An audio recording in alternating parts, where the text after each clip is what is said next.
com aquele tradicional giro de notícias e a primeira informação é sobre o Vasco. Pedro Martins anunciará nas próximas horas o seu desligamento do Cruz Maltino. Pedro, que foi substituído pelo Marcelo Santana e vinha atuando de forma provisória, está ajudando nesse processo de transição para o novo executivo de futebol. Vasco que venceu por 2-1 o Internacional fora de casa e está cada vez mais distante da zona do rebaixamento. Hora de falar sobre o Vasco e uma lista de jogadores dispensáveis. Marcelo Santana, novo diretor executivo de futebol do Cruz Maltino, foi apresentado nesta sexta-feira e uma das suas primeiras missões é encontrar clubes para 4 jogadores que não fazem parte dos planos. São eles o Cleiton Silva, atacante, Rossi também atacante, Serginho mais um atacante e Galdames, volante.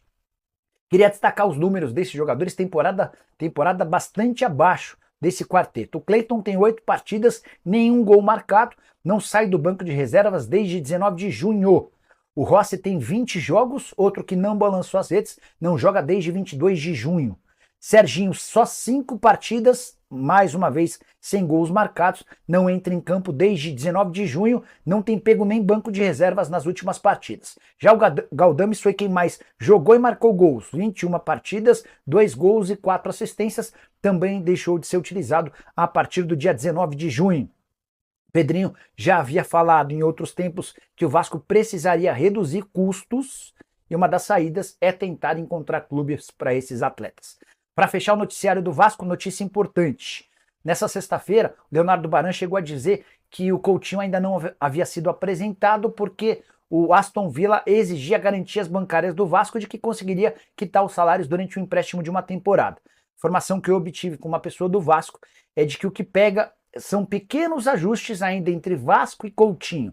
A frase que eu ouvi foi a seguinte, abre aspas, não tem a ver com as garantias bancárias. Ainda faltam detalhes pequenos entre o Vasco e o Coutinho, basta a boa vontade das partes e tudo será resolvido. Fecha aspas. Bora trazer mais detalhes do projeto de reforma de São Januário. Bem legal contar para vocês que a capacidade do estádio pode bater 57 mil pessoas.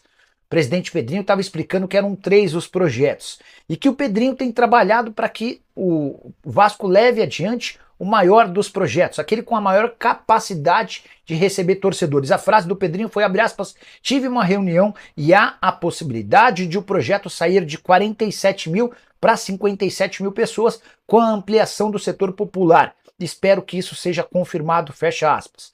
Só para contar, os arquitetos têm trabalhado em uma série de alternativas. Inicialmente, esse estádio teria capacidade para 43 mil pessoas. Depois pediram que fosse para 47 mil e o Pedrinho fez esse pedido de reforço para que alcançasse 57 mil pessoas. É até um desejo do torcedor vascaíno.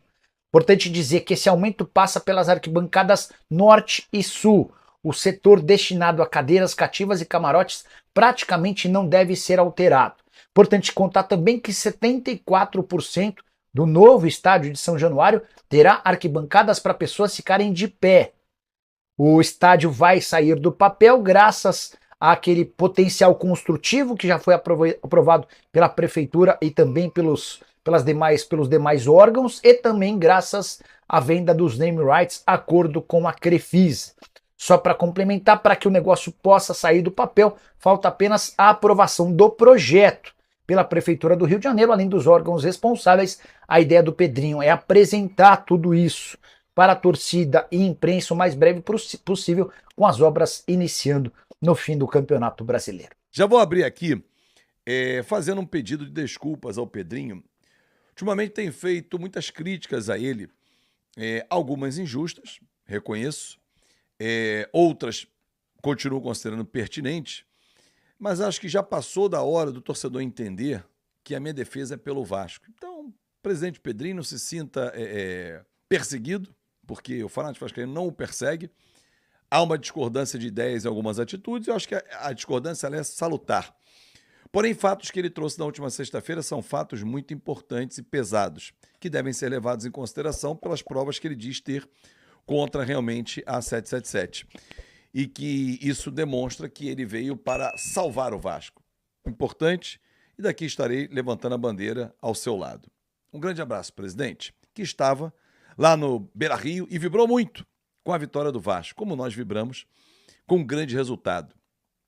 Rafael Paiva, aliás, presidente, um um conselho, né? Se daqui posso enviá-lo, tem aproveitamento de G6.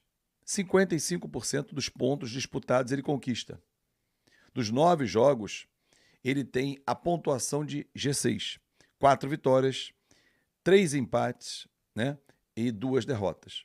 É aproveitamento de G6, 55% dos pontos.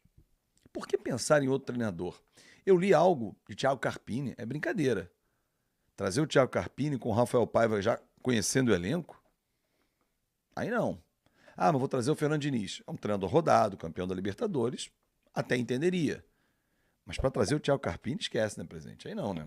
Aí não vejo nenhuma necessidade. Mas ele pode demitir o Paiva daqui a 2, 3 rodadas. Normal, isso aí é o futebol. Mas não acho que a postura do Pedrinho será essa. Ele tem uma ideia de continuidade de jogo. E a ideia de jogo do Paiva é muito interessante, principalmente a leitura que ele faz do jogo. Gosto muito da leitura que ele faz, das modificações.